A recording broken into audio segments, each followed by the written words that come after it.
안녕하세요. 저는 올해 30이 된 남자입니다. 이런 고민을 어디에다가 털어놓을지 몰라서 벙어리처럼 끙끙 앓고 지낸 집안 연째입니다. 조심스럽게 사연을 써서 보내니 현실적인 조언을 부탁드립니다. 저는 어릴 적에 어머니를 잃었습니다. 사고로 떠나보낸 후 아버지께서 저를 혼자 키우셨습니다. 아버지는 직업 특성상 지방 전국 각지를 돌아다니며 현장 일을 하시며 저를 키우기 위해서 애써주셨죠. 저는 혼자 살 수 없으니 고모네 삼촌네 등을 전전하며 학창 시절을 보냈습니다. 그렇다 보니 어느 한 곳에 오래 머물러 있지 못해서 친구들을 사귀는 것이 무척이나 힘들더라고요. 남들이 동창 모임이나 동네 친구와 약속을 잡고 만나는 모습을 보면 한없이 부러워지고는 했습니다. 그런 제가 마음을 열고 친해지게 된 사람들이 있었어요. 그건 바로 동호회 사람들입니다. 저는 20살 때부터 동호회 활동을 했는데요. 다름 아닌 절약 동호회라는 모임입니다. 여타 동호회처럼 먹고 마시고 어울리는 곳이 아니라 살아가면서 절약을 하는 방법에 대해 논의하고 정보를 나누는 곳이었죠. 이렇게 현실적인 동호회 활동을 하게 된 이유는 바로 가정환경 때문이었습니다. 아무리 아버지께서 타지에서 돈을 벌어 보내주신다 해도 그 돈이 넉넉할 수가 없었거든요. 게다가 언제까지고 아버지 신세를 지면서 살 수는 없었기 때문이죠. 그래서 대학 진학도 그런 이유로 포기를 하게 되었습니다. 솔직히 저는 공부하는 것이 무척 즐거운 사람이거든요. 무언가를 배운다는 것은 언제나 흥미롭고 제게는 행복한 일이었습니다. 그래도 그 모든 것을 누릴 수 있는 여건이 갖춰진 사람이나 배움을 계속 이어가는 것이지 저 같은 사람에게는 꿈같은 신기루였습니다. 20살이 되자마자 저는 별의별 일을 다 했던 것 같네요. 물론 고등학교 때부터 아르바이트는 시작했습니다. 학생일 때에는 법적인 사항 때문에 일할 수 있는 종류의 제약이 적어서 큰 돈을 벌지 못했어요. 그런데 성인이 되자마자 제가 지원할 수 있는 일들이 무척 많아서 신이 났습니다. 노가다부터 식당 일 그리고 택배 상하차까지 안 해본 일이 없는 것 같네요. 그렇게 다양한 일을 하던 중 이렇게 여러 가지 일을 이것저것 하다가는 전문적인 노하우를 쌓는 게 어려울 것 같다는 생각에 좀 더 세분화된 일을 해보기로 마음먹었습니다. 그렇게 제가 집중해서 일을 하게 된 것이 바로 요식업이었죠. 일을 시작한 초기에는 간단한 주방 보조도 했는데 아침 일찍부터 재료를 다듬고 점심 저녁에는 배달을 하며 식당에서 일을 하기 시작했습니다. 이후 주방에 있는 시간을 점차 늘리게 되었습니다. 그러면서 점점 정식 주방 보조로 승격하게 되었죠. 바쁘게 일을 하던 중에도 동호회 활동을 게을리하지 않았습니다. 그러던 어느 날 동호회에 새로운 여자 회원이 들어오게 되었죠. 상냥한 말투와 부드러운 인상 그리고 웃을 때 눈이 초승달처럼 변하는 모습에 확 끌리게 되었습니다. 게다가 입술 위에 있는 점이 돌아가신 어머니와 똑같은 곳에 위치해 있어서 더욱 시선을 빼앗기게 되었죠. 그녀가 동호회에 들어오게 된 계기는 저와 비슷했습니다. 최근에 아버지께서 돌아가셔서 집안이 힘들어져 조금이라도 절약하고 살기 위해서였습니다. 전 어릴 적부터 뼈저리게 느껴온 그 기분을 그녀와 나눌 수 있다는 사실에 더욱 설렜어요. 그렇게 우리는 천천히 물 들듯 가까워져 갔습니다. 남들은 주말에 영화관 데이트를 하거나 동물원에 가는 등 돈을 쓰는 데이트를 하면서 연애를 한다고 하지만 우리는 색달랐습니다. 둘이 같이 단기 알바에 지원해서 행사 판촉을 한다거나 결혼식장 웨딩홀 서빙 아르바이트를 하면서 시간을 함께 보냈습니다. 식사 시간에 밥을 먹으며 오늘 하루도 뿌듯하게 돈을 벌었다며 서로를 북돋아주고 행복한 나날들을 보낼 수 있었습니다. 나처럼 마음이 잘 맞는 여자를 만났다는 사실이 무척 기뻤습니다. 행복한 우리와 달리 그녀의 어머니, 즉 예비 장모님은 그리 기뻐하시지 않았습니다. 처음부터 대놓고 저를 마음에 들지 않아 하셨습니다. 엄마 없이 자란 사람은 정이 없다는 둥 아버지의 직업이 마음에 안 든다는 둥 여러 점을 꼬집으며 저를 싫어하셨습니다. 그래도 그녀와 저는 꿋꿋이 정을 이어나갔습니다. 결국 자식 이기는 부모 없다는 말처럼 결국 예비 장모님은 두 손 두 발 드시게 되었죠. 마지못해 저를 받아주긴 했다만 사사건건 시비를 거시는 게 느껴졌습니다.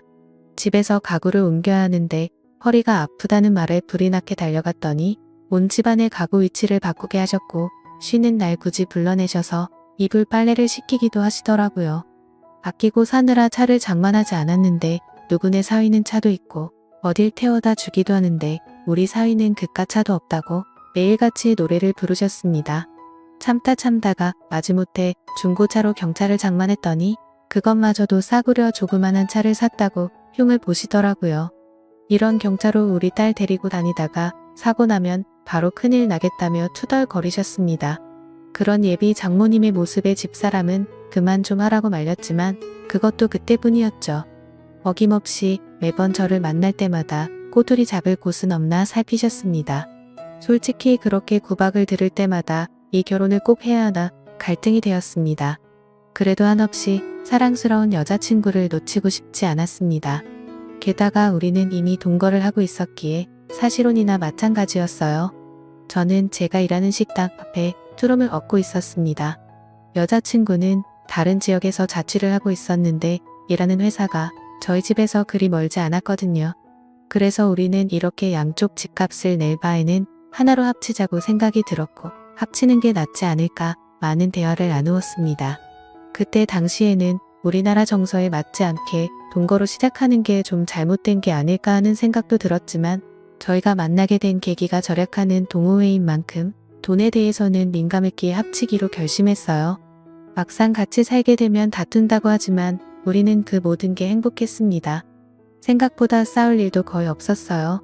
서로 배려하며 맞추고 지냈고 생활 습관도 잘 맞았습니다. 요리와 청소 등 집안일 배분도 알맞게 되어서 아무런 문제 없이 행복한 시간을 이어갈 수 있었죠. 문제는 우리 둘 사이가 아니었습니다. 바로 예비 장모님이었어요.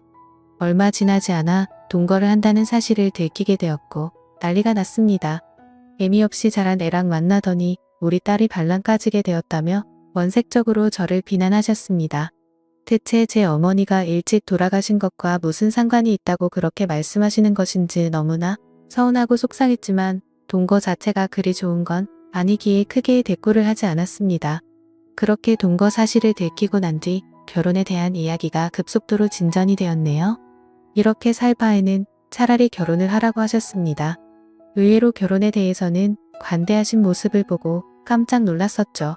마음 한켠으로는 다행이라고 생각했어요. 그래서 아버지께 말씀드린 후 상견례를 하기로 했습니다.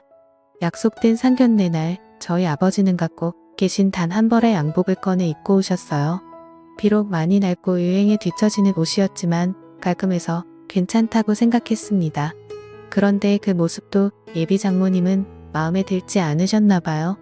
서로 사돈댁이 처음 인사하는 자리에 후줄근한 옷을 입고 왔다고 제 바로 앞에서 흉을 보셨습니다. 그래도 우여곡절 끝에 상견례를 마치고 결혼식 날짜를 정하게 되었죠. 저희는 지금 월세방 계약이 끝나는 12월에 결혼식을 올리고 싶었습니다.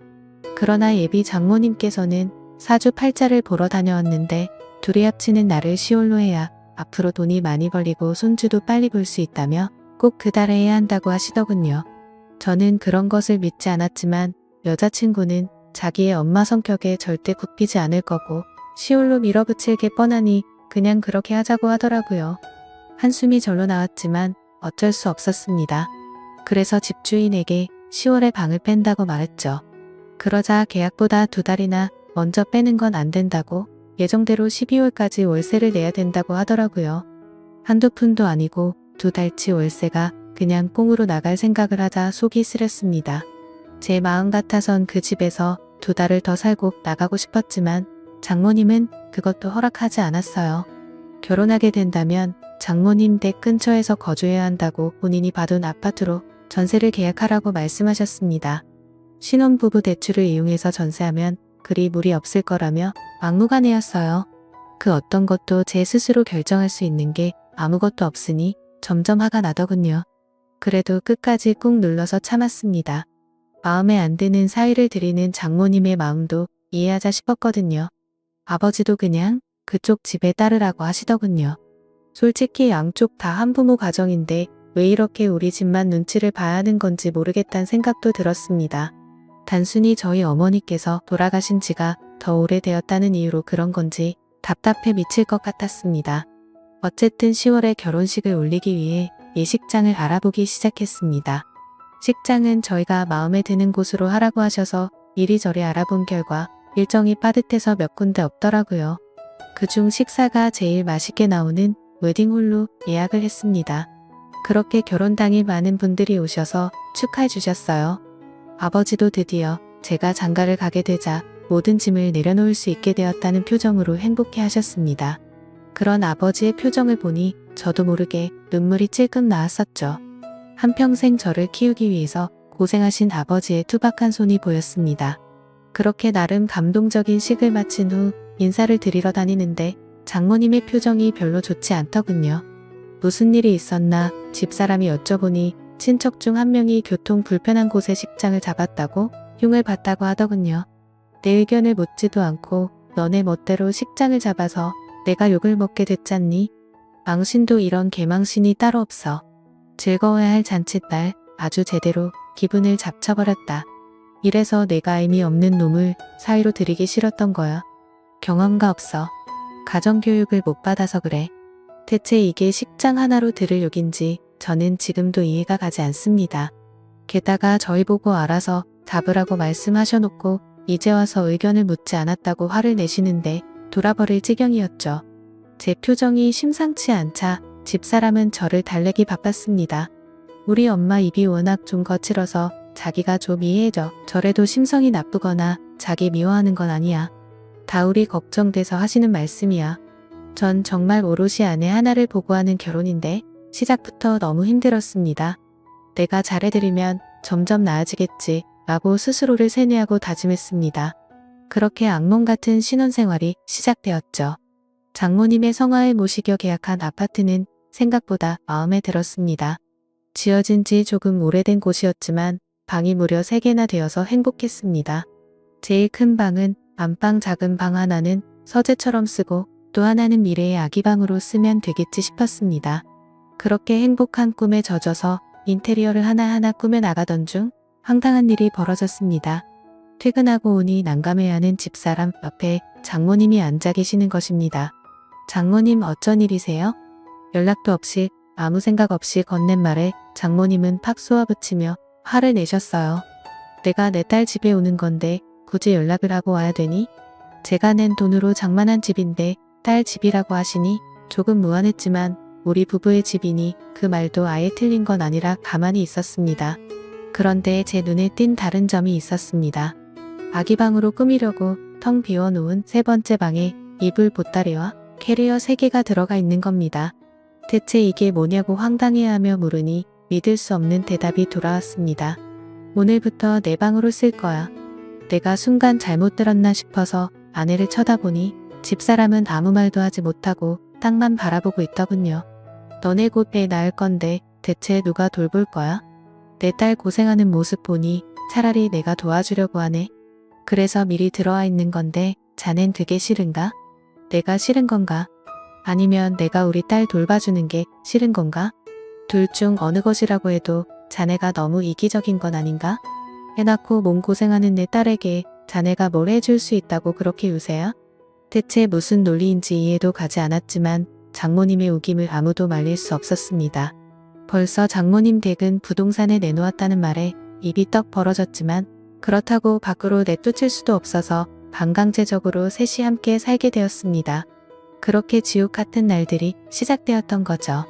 아침 일찍 일어나지 않으면 그렇게 게을러서 우리 딸을 어떻게 먹여 살릴 거냐고 구박하셨고 샤워하는 동안 물을 세게 틀어놨다고 땅 파서 돈이 나오냐고 낭비가 심하다고 화를 내셨습니다. 장모님은 그냥 내가 숨을 쉬는 것 자체도 불만이지 않으실까 이야기를 하니 집사람은 웃으며 그건 말도 안 된다고 하더군요. 나는 속이 썩어 들어가는데 집사람은 그냥 엄마가 까칠하다고만 넘겨버리니 저만 이상한 놈 되는 것 같았습니다. 그런데 문제는 그뿐만이 아니었어요. 장모님이 자꾸 우리를 엿보는 것 같았습니다. 정확히 말하자면 우리가 아닌 저를 말입니다. 처음엔 자의식 과잉인가 싶었지만 날이 갈수록 점점 뚜렷해지고 심해지는 모습에 식은 땀이 절로 흘러나오더군요. 집사람에게 은근슬쩍 이야기를 해봤지만 말도 안 되는 헛소리 하지 말라고 마구 웃더군요. 전 진지하게 정말 장모님이 날 자꾸 엿보신다고 하니 자기 엄마를 이상한 사람으로 만든다고 오히려 저에게 화를 내기 시작했습니다. 그렇게 우리 엄마랑 사는 게 싫으면 차라리 나가시라고 하면 되지 왜 그런 식으로 거짓말을 하냐고 하는데 정말 미치고 팔짝 뛰겠더라고요. 처음엔 별일이 아니었습니다. 퇴근 후 옷을 갈아입으려는데 갑자기 안방문이 벌컥 열렸어요. 화들짝 놀라서 몸을 가린가리니 장모님이 대수롭지 않은 듯 빨래 갖다 놓으러 들어왔다고 하셨죠. 볼 것도 없는데 뭘 가리냐고 하셔서 어떻게 넘겼지만 그날 이후로 매일 같이 제가 옷을 갈아입는 그 시간에 빨래를 갖다 놓으러 들어오셨습니다. 하루는 제가 문을 잠궜더니 미친 듯이 문을 두드려서 이러다 부서지겠다 싶어 황급히 열고는 했습니다. 이뿐만이 아니에요. 휴일에는 피곤해서 조금 늦잠을 자고 싶어서 잠을 자고 있으면 저를 깨운다는 명목으로 이불을 걷어 젖혀버립니다. 전 아직까지 혈기왕성한 시기라서 아침이면 신체적인 반응이 일어나 있는데 그 모습을 빤히 쳐다보고 계시는 겁니다. 너무 당황해서 서둘러 가렸더니 딸만 키워서 처음 보는 광경이라서 눈을 실수했다고 하시는데 저는 할 말이 없더군요.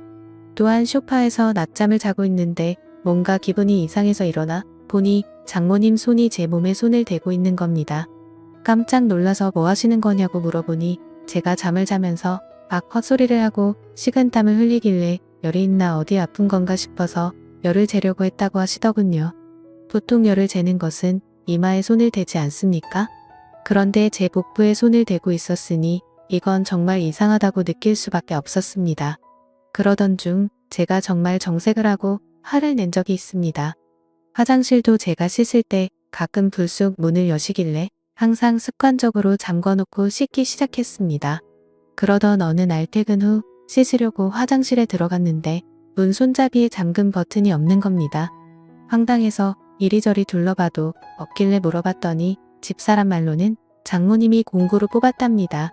대체 이걸 왜 뽑았냐고 어이가 없어서 여쭤보니 요즘 TV를 보다가 안 좋은 이야기를 들었답니다.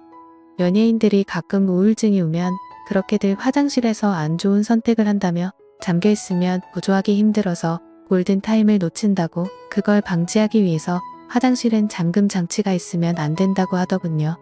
그 말에 어이가 없어서 황당한 표정을 하고 있는데 집사람은 오히려 장모님의 말을 신뢰하는 모습이었죠. 아내는 똑소리 나는 여자인 줄 알았는데 자기 엄마의 말이라면 저렇게 맹목적으로 믿고 있다니 참 아이러니했습니다. 더 이상 이 집에서는 마음 놓고 편히 씻지도 못하겠다는 생각에 사로잡혔습니다. 이 이야기를 사연에서 처음 털어놓는 건 아닙니다. 직장 동료에게 제 이야기가 아닌 마치 다른 사람 이야기처럼 조심스럽게 물어봤더니 그런 장모가 어디 있냐고 지어내지 말라고 웃더군요. 아무도 믿어주지 않을 것 같아서 저도 어쩔 도리가 없었습니다. 점점 집에 들어가기 싫어지고 밖에서 시간을 보내는 날이 늘어났습니다. 한 번도 그런 적 없는데 제가 방황을 하자 집사람은 오히려 제가 밖에서 여자를 만나고 있는 것이 아닌지 의심을 하더군요. 겨우 아니라고 설득을 했지만 이대로는 못 살 것 같다고 느꼈습니다. 그러다 드디어 대망의 사건이 일어나게 되었죠. 장모님과 함께 살고 있어도 아직 우리는 신혼이기에 조심스럽게 달달한 시간을 가지고 있었습니다. 그날도 조용히 시간을 보낸 후 숨을 돌리고 있었습니다. 집사람이 먼저 화장실에 씻으러 갔고 저는 침대에 누워 있었죠. 그런데 갑자기 찰칵 소리가 들리는 겁니다. 화들짝 놀라서 일어났는데 황급히 자신의 방으로 들어가는 장모님의 모습을 보았습니다. 저는 그 광경에 이성을 잃고 장모님의 방으로 정신 나간 사람처럼 쫓아갔습니다. 제 그런 반응을 예상하지 못했는지 장모님은 당황해서 소리를 지르시더군요. 저는 아랑곳하지 않고 장모님의 휴대폰을 뺏었습니다. 소란스러운 소리에 집사람은 샤워를 하다가 뛰쳐나왔고 장모님과 대치하고 있는 저를 보고 화를 내기 시작했습니다. 자기 엄마 앞에서 뭐하는 짓이냐 말이죠. 저는 집사람에게 모든 사실을 이야기했습니다. 내 말이 믿겨지지 않으면 지금 바로 장모님 휴대폰 속 사진첩을 열어보자고 했습니다. 비밀번호로 잠겨 있어서 확인할 수 없으니 지금 눈앞에서 비밀번호를 부르라고 했죠. 집사람도 처음엔 믿지 않았지만 제가 이토록 화를 내는 건 처음 보았기에 그렇게 하자고 장모님을 설득했습니다. 그런데 장모님은 입을 꼭 다물고 이야기를 하지 않으셨습니다.